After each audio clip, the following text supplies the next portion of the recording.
I'll share my screen at that time. Lovely. Thank you. Hello, everybody.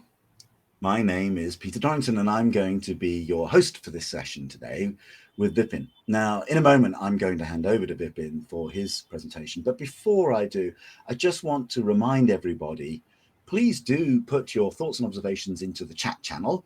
And if you have questions, use the Q&A channel. I'll be monitoring that all the way through Vipin's presentation. We'll get to as many of your questions as we possibly can at the end of the presentation stage. So then, to introduce Vipin, well, Vipin Jain has got 20 years experience in the IT industry, an MCA graduate from Rajasthan University in 1998. He's accumulated a lot of knowledge in software projects, how to do it, the methodologies and quality, and dedicated the last 16 years of his professional career to software quality. And is currently working with Metacube Software as head of QA, where he's involved in establishing the QCE at his company and is heading delivery operations. He's got a proven track record of implementing and refining test processes for various clients around the globe. Today, Vipin's talk is called A Common Strategy to Test IoT for Different Industries, in which he's going to discuss how many industries can quickly develop IoT solutions that connect things, collect data and derive knowledge, and how, since IoT can make the difference between life and death, testing has never been so challenging. And so, without further delay, Vipin, I'd like to hand over to you. Thank you. Thank you for all the nice words, Peter. Good morning, everyone. Let me share my screen and we can go on from there. Right. So I hope everyone can see my screen. So as Peter has mentioned, I'm working with Metacube Softwares, which is located in a beautiful city in India. We live in the west part of India. The city is called Jaipur. And if you search internet with the name Pink City of India, that's the city where I live in. So it's a very historical city. And last, I think, 10 years, it has come up great deal on, I would say, software map of India. So we work for a lot of offshore clients. Metacube is primarily an offshore company, and working with various offshore clients has put me in various kind of situations, various kind of roles, various kind of projects. And being in a senior role, I always start believing that, you cannot just do what is happening right now. You also have to take care of what are the things that are coming online to you, things which are coming in, let's say, next 5 years or something. And that's how I ended up with learning about IoT. So in about 2012 or 13, in one of my conferences, I heard people talking about IoT, and that gave me some thoughts that how IoT will change the future of testing, how the testers will tackle it. This is not a simple e-commerce website, right? This is not a mobile app. It's itself, IoT itself is an ecosystem. So if you need to test ecosystem, then it itself become a huge thing. And that's where the biggest challenge for me, right? So let me begin from this. I'll give you certain numbers to get an idea of what IoT is all about and where we are heading. So this is a slide which I prepared using some data. So the color in red is basically the IoT devices, and the color in white is the non-IoT devices, which means your mobiles, your handhelds, your iPads or whatever. So in 2015, you can see that there are about 10.1 billion mobile devices against only 3.8 billion devices, which are like, IoT based. But when you see in 2025, the mobile devices will just become 12.7. So that's a jump of about 2 billion devices. But IoT device is almost gone 7 times, right? And this is in 4 years from now. So the data may not be accurate, but it will give you a clear idea of where we are going with the number of IoT devices, right? It's not just the number. The business in 2017 was $170 billion. But when you talk about 2025, the number will jump, not 2025, it's just 2022. The number will jump to $560 billion. Now, how we as testers, we as managers, and we as a company can leave this number unattended? $560 billion. Our company has to do some business in IoT. We we need to get data. We need to get business. We need to get money from this thing. Now, why IoT everywhere? It's not something which is coming new. It's already there, right?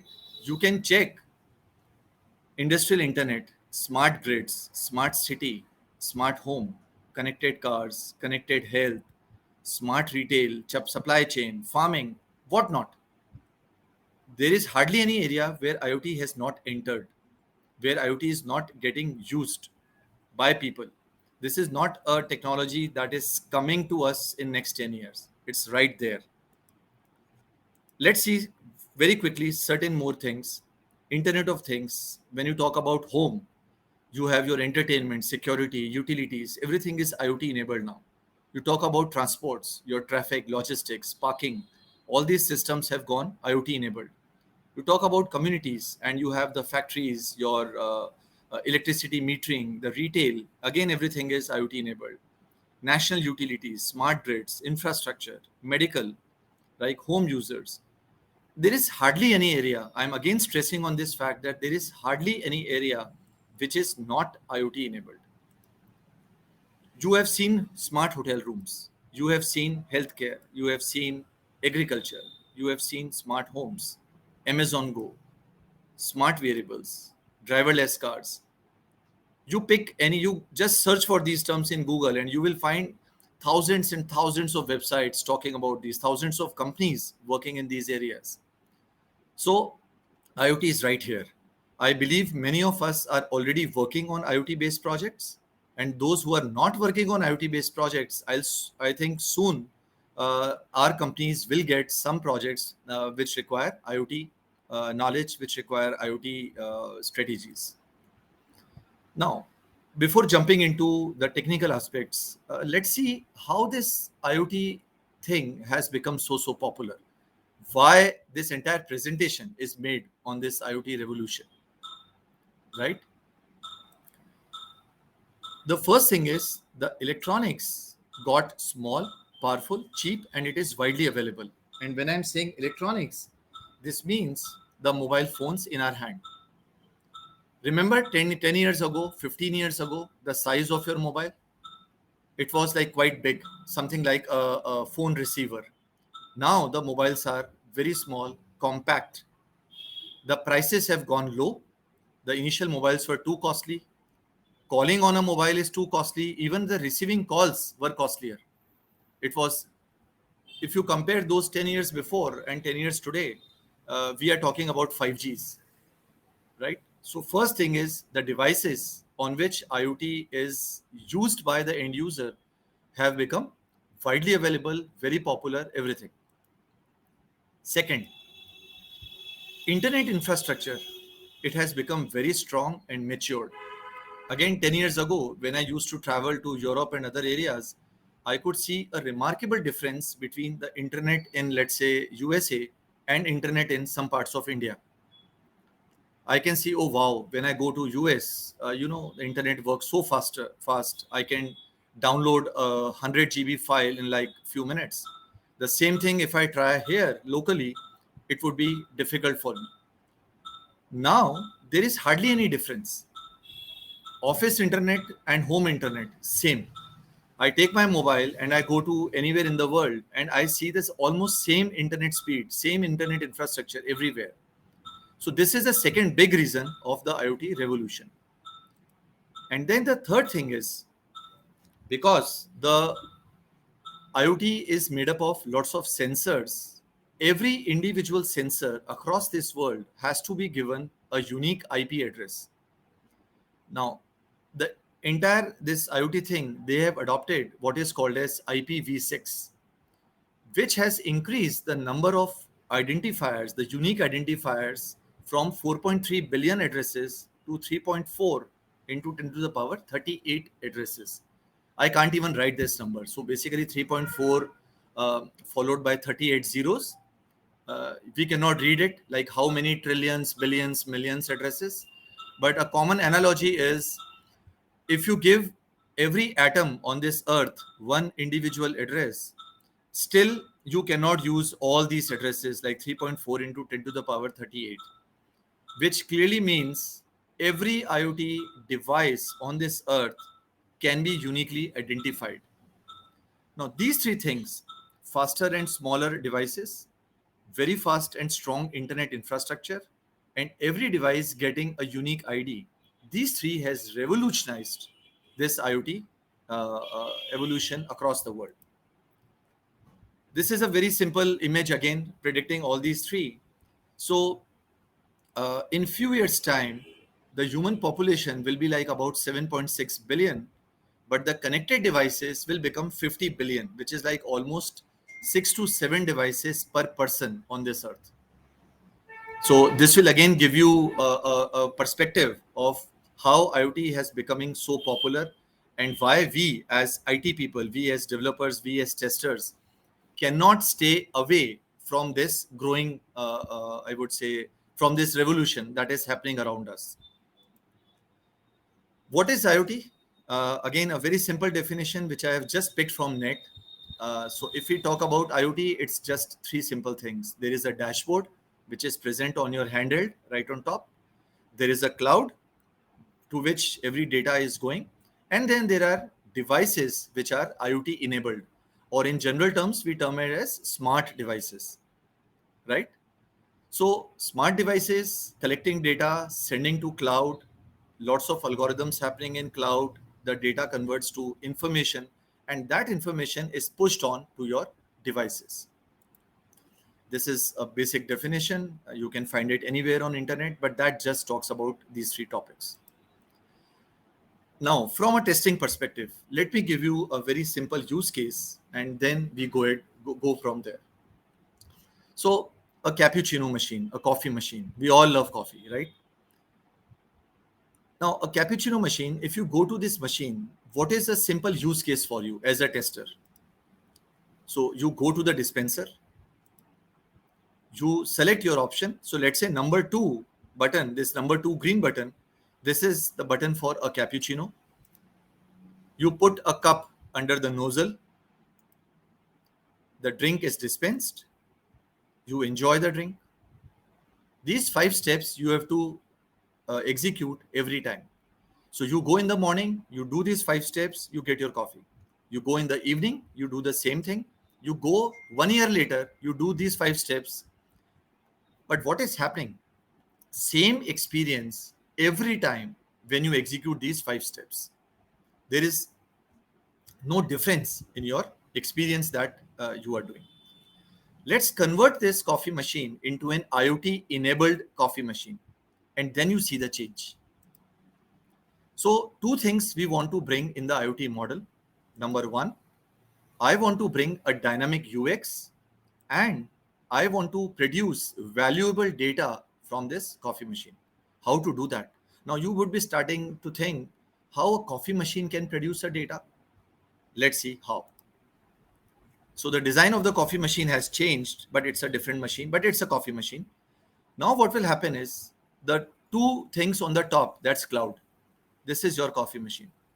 Monday morning, we are lazy because we come from spending our weekend, spending some, socializing, some parties with the friends. We don't want to go to office on Monday morning. So when you go to Monday morning in the office, getting your coffee, generally we go for a darker, stronger coffee. So as soon as you go in front of the machine, a camera on top of the machine will take a picture of your headshot. The picture just goes to the cloud from this number 1. There is a photo matching that should happen in the cloud, and the cloud recognize the photo and they say, oh, it's Vipin. And it immediately sends all the data associated with Vipin. So that means my persona, my age, the gender, and all the other related stuff. It comes to the coffee machine. Something smart in the coffee machine reads that data, and then they say, welcome Vipin. It's Monday morning. Last few Monday mornings, you got a double shot dark espresso or dark cappuccino. Shall I make another one for you? Something like that. And you see, wow, the machine already knows my choice. And you just say, yes, go ahead. And you will get your coffee. And then let's say talk about Friday afternoon. And you know that couple of more hours, and then that's a weekend for me, and I'm going back to my parties, to my family and friends. And generally at that time, you always go for, let's say, a lighter coffee, a coffee latte or a simple espresso or something. And again, you go, again, it catches the data, it sends to the cloud returns back and say that because this is Friday, 9 out of 10 times, Vipin has always went for a lighter coffee. And it says the same things to you. And you are like, wow, the coffee machine knows me, right? So that's a great user experience for me. And all the current data, all the data which I got today, that data is again collected and sent to the coffee that today on this particular date at this particular time, Vipin is in a good mood, he's smiling, he's chirping with his friends, and he ordered a cappuccino. So that again goes back to the cloud. So this keeps happening. The previous data is used for a great user experience, and whatever experience you had today, whatever options you chose today, that again goes back to the cloud and recorded there. So this keeps on happening continuously, and there is a learning system which is associated with this cloud, which keeps learning. So all the things that you hear today, artificial intelligence, you talk about machine learnings, you talk about pattern matching, all these things come and be used there. So they all technologies work together now. You cannot just work on one particular technology these days. And that's, I would say, the complexity, and that's also the beauty of working on modern technologies. How much data is getting collected just with this coffee machine? And you will be amazed to see this. The technology, camera, sensors, demography, which country, state, city, the place, the seasons, time of the day of the week, the usage. Are you a standalone user or there is a long queue? This is just the context. Then persona. What is the age group of the person, the gender of the person? What emotion I am right now? Do I look happy? Do I look sad? Do I look angry? I am speaking loudly, I am pressing the buttons hard, or I am just, good mood, relaxed, all this stuff. How is my interaction?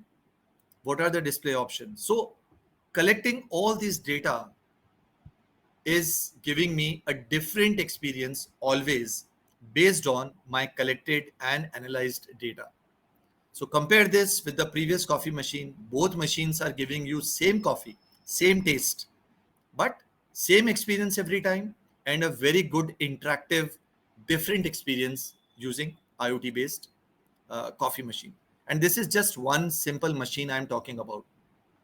When you go to hospitals, you go to anywhere in the world using technology, right? You will get different experiences. So when you receive so much data and you receive so much experience, there has to be some challenge in the development. And when the development is becoming challenging, how testing can be very simple. And that is where I am thinking how to do these things for a longer time. There are various industries. A pharmaceutical industry is completely different from a logistics industry. What are the test cases which are common to both? And what are the test cases which differ from one industry to another? So, because if you get a different project every time, a different domain, you cannot just go ahead and write a complete different set of test cases every time. Just like an e-commerce website. So Amazon might be different from, let's say, a Flipkart, which is an India-based e-commerce website. The basic operations in an e-commerce website remain the same, right? You select a product, the product goes to cart, you put an address, you put a credit card, you do some payment stuff. So API interactions happen. A lot of web services will move. A very good UI UX experience has to be there. So if a new e-commerce website comes in front of me, I can always use the old test cases and of course modify them based on my new website. So what are the older test cases which I can create in an IoT industry, which can be used in various industries, various domains, and then of course I can write different things as well. So the challenge in IoT testing is you have to test your hardware, you have to test your software, and you have to test the connectivity. In all the other testings, either it's a hardware testing, or it's a software testing, or it's a connectivity testing. These are three different industries. But in IoT, all the three industries, all the three, I would say, pillars of any internet infrastructure, they get combined together. So you have to test all three of them. I tested softwares throughout my life, but I never tested hardware. There are people who are very good testers in network related things, but they might have never tested a software, right? So how to do this? And that's where the challenge is. What types of testings we can perform? So what has changed from the previous testing or from the generic testing that we do every day as against IoT testing? The testing process needs to reflect the new realities of interconnected smart devices. Why? A, data is coming from all directions. Every small device is producing data. You have to test, which you have to carry out in the field. You cannot create a test lab for that. And I'll tell you the reason why. And the third one, before I go to the reason, more user experience is required. So what happens is I am wearing this smartwatch, if you can see that, and I'm pretty sure most of you are also wearing smartwatches. A smartwatch is not just a watch. It is not just giving you a time. It is giving you your blood pressure. It is possibly giving you your blood glucometer, glucose levels. It is giving you the number of steps you walk every day, or the jogging data, the calories you burn, right? Now, think from an end user perspective. When I wear this smartwatch and I go for a jogging, after half an hour, I stop and I see the watch and it says, Vipin, you have run, let's say, 3,000 steps and you have burned 2,000 calories. Did you ever tested that data? I believe no. I have never tested it myself. If it says 3,000 steps, I am happy 3,000 steps. If it says I have burned 2,000 calories, I am again happy saying that, oh wow, I burned 2,000 calories. It's stop. Let's stop the exercise and go back home. Now, what will happen if the watch is not showing you correct data? Ultimately, it's a hardware and it's a software. If it's a software, there are chances of bugs. So if I'm a heart patient and I'm running slowly and my blood pressure says that, okay, Vipin, your heartbeat is 90. I say, okay, that's fine. I can run more. After a while, I'd see the watch and it say it's 92. I am still good. I can still run faster. But what will happen if the watch is showing wrong heartbeat? In reality, my heartbeat has crossed 120, but the watch is just showing 92. I keep on running and ultimately I'll collapse and I fall on the ground or fall on the grass. So a simple test case got failed. A bug got produced in the watch. But what is the cost of this bug? The cost of this bug is the life of someone. Driverless cars. It is running via softwares. It is running via internet connectivities. But if a test case fails in a driverless car, what will happen? It can result in a crash. It can result in, again, a death, right? So the previous bugs that we used to find in e-commerce websites, in mobile apps, they are more security related problems. They are more financial issues. So if I find a bug in Amazon, I can possibly buy stuff worth 100,000 rupees without actually paying something. I can play with the credit cards. I can do frauds with the credit card. But this is money. No one will die because of that. But IoT, people can die because IoT is working on the very crucial things in our life, medicines, the things that we eat. So if anything goes wrong, you can imagine what can happen. So hence, if I need to ensure that this watch is giving me correct results, I have to wear this watch and run outside. I cannot create a software testing for that. Simulations are there, but not for everything you need simulation. So I always say that IoT is not an experiment, it is an experience. You need to test IoT by experience and not by experiment. Testers will have to find different people to test smart devices. So I need to find dedicated runners if I need to test this. I need to find patients if I want to implant something. And then, of course, we need to work with SMEs also, because medical devices I don't know how to work with. I cannot understand how a stethoscope works. I don't understand how, let's say, blood pressure monitor works. So you need to work with them also. These are unusual things. We have not done this earlier. This is a test case which I've created in Jira. It's a screenshot. If you see the step number 4, have the test subject begin jogging, maintaining a 6 to 8 minute mile pace for 30 minutes. Maintain proximity within 15 minutes to test subject using motorized vehicle and reading of the motorized vehicle. So we actually had a person who wore this watch. He started running. There was a small car running 15 meters away from that guy. And within that car, we were just reading those data. And when the guy stopped, we saw the data on watch and we saw the data on the machines in the car. And then we were comparing that. That this is one simple example to show that this testing is unusual, right? This is not a very common testing that we are used to. So the real challenges, the use case have become complex and they are real-time responsive cases. Performance is a very, very important thing here. Data security and privacy, because every data is producing so much, every device is producing so much data. The data has to store in cloud, and that's where the privacy becomes crucial. All the devices, they connect together, they communicate together using protocols. So there are lots of protocols available, MQTT, XMPPs. So you need that testing as well. A lot of support is required for, of course, the volume of data, variety of data. You need to work on that. The IoT devices and apps are coming from various vendors. So not every vendor is following same rules. So device from one vendor can be different from device of another vendor. So when these two devices communicate, right, you still have to ensure that they communicate well. The data transfers well from one device to another. And then sensors interactions. Protocol simulator, you must have heard of it. Lots of things we simulate. So this is just a block diagram, how things work here. So I just quickly give you a glimpse. So we collect data from smart devices and the data gets aggregated in the cloud. A real-time analysis happening in the cloud. Lot of algorithms are written. Patterns are extracted from that data. Engineers, of course, create prototypes, and every execution happens in cloud.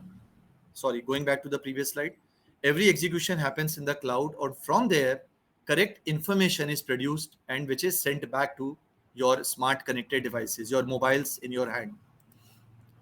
This is a data recorder. It's a simple block diagram. So what we happen is, I just mentioned that one device of one vendor is different from another device. So if, let's say, I record data from one device and the device is not working correctly now, I replace it from a second device. So that recorded data needs to be run fine on the second device also to make sure the devices are compatible. Then only your data can move forward. Because devices are hardware, they can get corrupt very easily. So you need to replace the device. But if the devices are not compatible, your entire chain of devices will get break. And that means the data movement stops, which is wrong. So this is exactly what we've done here. Device 1, device 2, data recorder 1, data recorder 2. So data gets recorded from device 1, but then it is played on device 2. And similarly, data recorder 2, the data goes on device 1. And that's how we ensure that the devices are compatible. And then there is virtualization. So few things we can virtualize. So we can create few things there. This is again an internet definition, but we know what is there. And it will definitely help us in some faster turnarounds and reduce costs. But not everything can be virtualized. Let us go to the tests that you can prepare. And this is irrespective of every industry. So IoT is basically a group of layers. So I have just mentioned 4 layers here. IoT infrastructure earlier began from a 2-layer architecture. and slowly it has moved to a 7-layer architecture. But this is the most common infrastructure you will find everywhere. So application layer, services layer, network layer, and the things or the sensors, right? So what test cases, what test you need to carry out there? Localization, API testing, functionality, and compatibility. These go for your application layers. And this will definitely give you a lot of usability idea. When you talk about service layer, there has to be interoperability. I just mentioned that how two devices have to be interoperable. And API testing is definitely there because when two devices are combining, APIs is actually helping that handshaking between those two devices. Functionality has to be there, but this is more of an integration testing. When you talk about network layers, of course, network connectivity. Without network connectivity, these things won't happen. So that's why in the beginning I said that because network infrastructure has become so mature, the network connectivity is pretty good these days everywhere. And then, of course, network compatibility. Various countries have different network rules. So let's say a 4G is interacting with a 5G network. They have to be again compatible. And when you talk about the real sensors, the things, right? Internet of Things, you have to do the functional testing, you have to do the security testing, and so all of these testings, you can just prepare your test cases and you can use anywhere in for every IoT infrastructure. Just identify what are the layers available in that infrastructure. So at the end of the your test preparation, you should have a clear test suite for performance testing. You should have a test suite for security testing because so much data is getting produced, the data needs to be secured.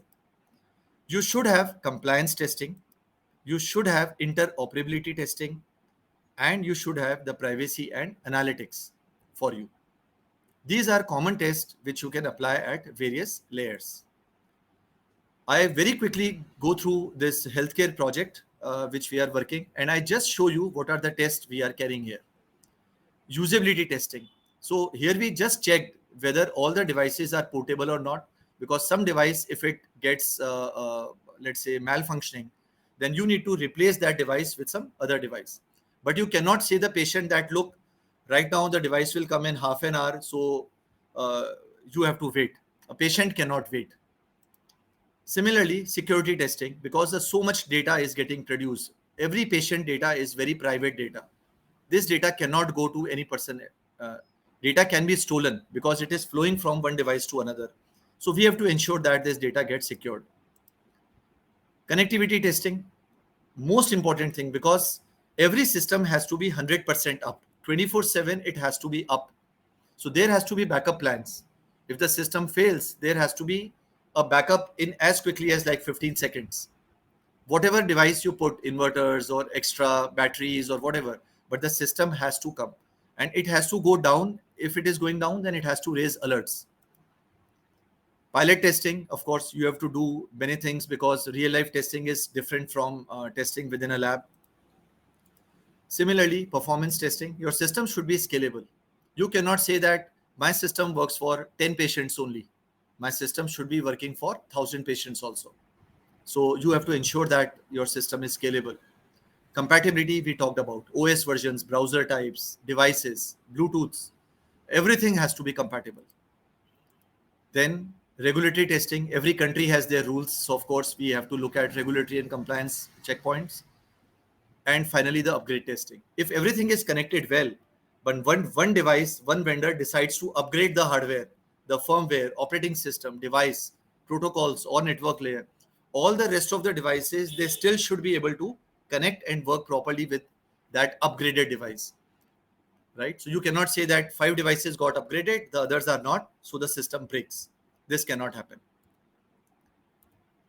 With this, I just come to the end of my presentation. These are the some image credits which I picked from net. And in the end, you can see me in the left, you can see my wife in the right. We both are authors of this paper, but this is me who is presenting this paper. But she is herself a professor in computer science. And most of my papers which I presented, we both created together. We even presented together a few times, but not today. So, and in the end, any questions, I'm open to that.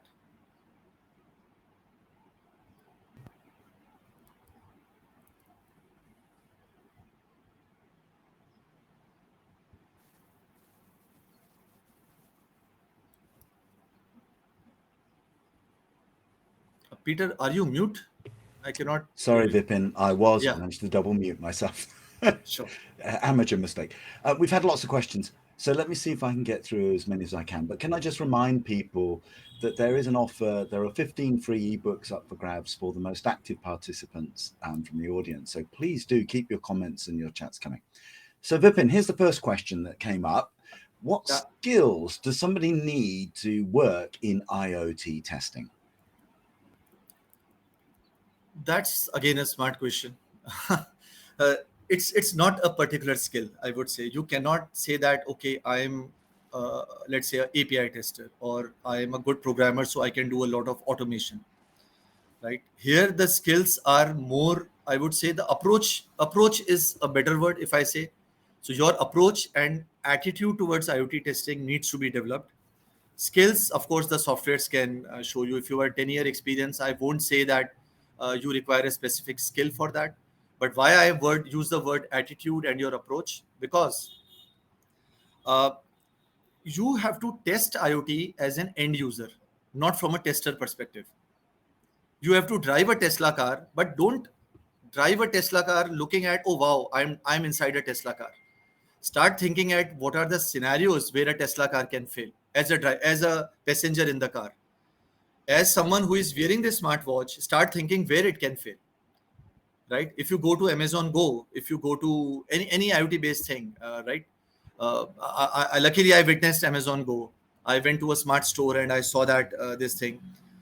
So as an end user, I was surprised to look at, wow, that's technology for me.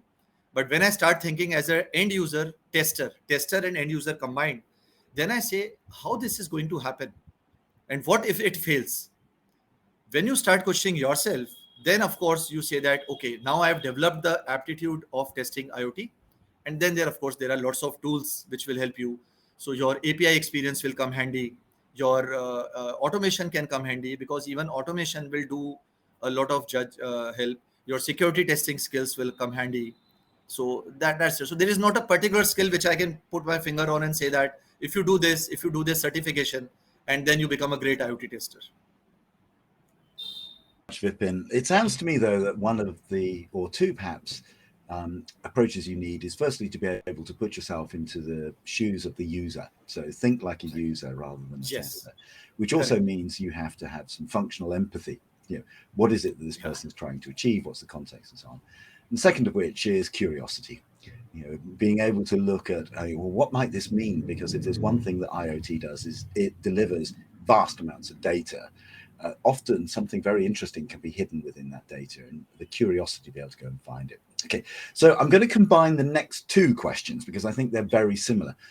So the first question was, are there any good tools for testing IoT? And the second question and this actually relates to it, are there tools which are used for load testing within IoT? As I say, because we're dealing with potentially vast amounts of data, that Yes. presents its own problem. So I guess it's, are there any good tools out there that we should be looking at? Yes. So I think one of the tools which I work with, and that's a commercial available, is called Wireshark.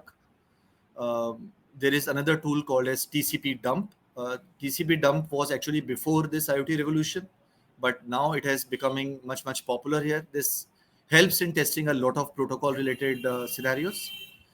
There is one tool, if I remember correctly, I think it is called as Shodan. I have not worked on that, but I've heard great reviews on that. And finally, for your second question, there is something called as cloud test from Soesta, Soasta, Soesta. There is a cloud test tool which helps to do a lot of testing, because the data is just going inside cloud. So you have to do all your performance testing and security within the cloud, of course, and some security outside cloud also.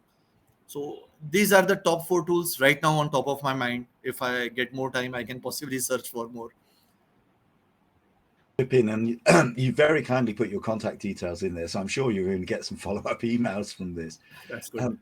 One of the things about data that I always found very interesting with test data is how to make it as authentic as possible, as realistic as possible. So, for example, by the way, I loved your coffee machine example. I'm a Thank total you. coffee addict, so That's that great. resonated with me. But let's take that heart rate one. So if you detect tachycardia, very fast heart rate, is that because somebody's exercising, or as you say, they have a medical condition, or they're being attacked, and so they're very excited? So I think you have to close that end, and it has to be realistic enough that your test could actually detect the real world. That's But I'm going to go on yeah. to the next question, and this one is it possible to work fully agile when working in IoT? And if so, can you give an example? So obviously, when you're dealing with all this complexity and this volume of data coming through, is it possible to be agile and be able to So run agile components? And if so, can you give an example? so that's a QA based question, right? That's so I'm pretty sure someone real tester has asked this. It's what's the name of that guy or girl who has asked this? You are mute again. You're muted. I'm really not having a good day. Eligius, I think it is. I'm sorry if I mispronounced that, but That's fine. So that's a question for from a QA to a QA. So when we started this project, it was like I'm using the Jira terminology now. So we use Kanban approach for this because we know that we started doing something, we released something, and then suddenly priorities got changed because your device is not functioning correctly, it produces some wrong data or something. Slowly, 2 years, possibly 2 years down the line, the entire process become matured, many things got stable, and then we in reality we entered into the agile. So now we freeze the requirements or something, but this is more from Jira perspective. But as a QA manager, as a someone who is leading a QA teams for IoT testing, I always keep that small flexibility part is there. So in Jira board, if you look at the Jira board, that's agile. But within Agile, it's always Kanban. I always use Kanban because I know that something from somewhere will come definitely. So I cannot freeze requirements. So if that answers your question, true Agile, I don't think it's possible. I think this is also very similar, I think, to the discussion in the previous presentation about the use of low code and what degree of testing. So now he's going to get real value out of this because there are 3 questions for him. So actually, the next one is one that's very close to my heart. So, my day job is at the moment I'm a behaviorist, and I use data to try and understand human behavior and predict it. And that is, as you would imagine, very difficult to do. So let's go back to your coffee machine example. You turn up on a Monday morning and it offers you hot chocolate. So this is the question then. How could we understand where the problem might lie? Is it in detection? Is it hardware? Is it the way that the model works or the way that the model has been trained? Or is it the way that it's actually been deployed? Can you give us any tips about how you cut down the number of potential failure points to understand what may have gone wrong? Correct. So first thing, of course, I am not going through my emotions or my expressions on the face in front of the machine because what I am is I am, right? You always have a Monday morning quarrel with your boss before having the coffee, and suddenly your good mood changes to a bad mood, right? Machine doesn't know the perspective or the context of your expression. Machine is running based on certain data. So when I go Monday morning, it just see, okay, my face is like that, but then the machine is getting a lot of data coming from that cloud. So first breakpoint for me is whatever data the machine is capturing from my face, the same data goes in the cloud, a query gets fired, and all the data comes back. Now, the data is not just the data is coming with instructions to the machine saying that because the data is like this, these should be your steps or these should be your words. So first breakpoint for me is the data which is present on the cloud. If that cloud, because machine is just getting instructed, right? So the data is the first point. And why I'm saying data, it's a two-way point where I can play with the data. A, the machine is not producing correct data, sending to the cloud. It's a device. Anyone can play with the device and can make sure the device is working fine, but still producing wrong data and storing in the database. Second, the machine is giving correct data and storing in cloud, but the data itself got changed.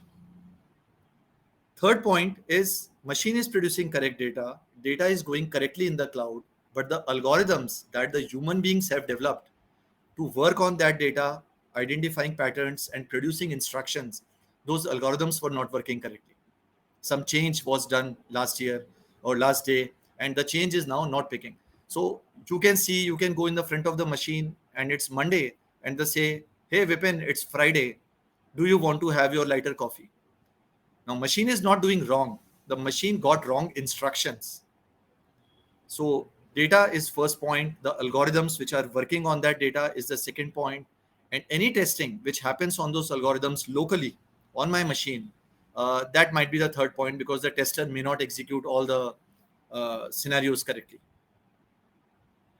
And there might be a small hardware malfunction where everything was correct, but one nozzle is not working correctly, the coffee didn't get mixed up correctly with milk or without milk, and it fall wrong. So that might be a small hardware thing, but machine is getting instructed. So I give a benefit of doubt to the machine, but for me the first problem areas is the data and the algorithms.